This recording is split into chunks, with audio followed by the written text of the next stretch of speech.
tikrai darosi liūdna, kad pati valdžia nemato. Tačiau jeigu ateina žmonės su gerom iniciatyvom, gerais pasiūlymais, mes vis tiek kažkodėl tai, kaip ir Dalius mėgsta pakomentuoti iš karto Paulių kontrargumentus, mes kažkodėl įjungiam iš karto atbulinį bėgį ir mes tikrai nežiūrime į Kėdainius kaip į augantį miestą.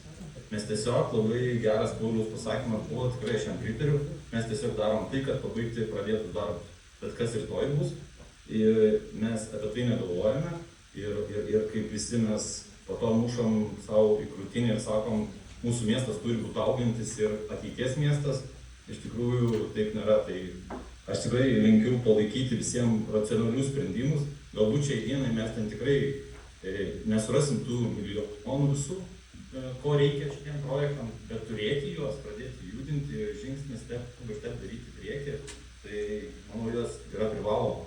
Ir po to tada nereikės galbūt žvalgytis į kitus kaimyninius miestus ir sakyti, kodėl pas juos taip yra, o pas mus taip nėra.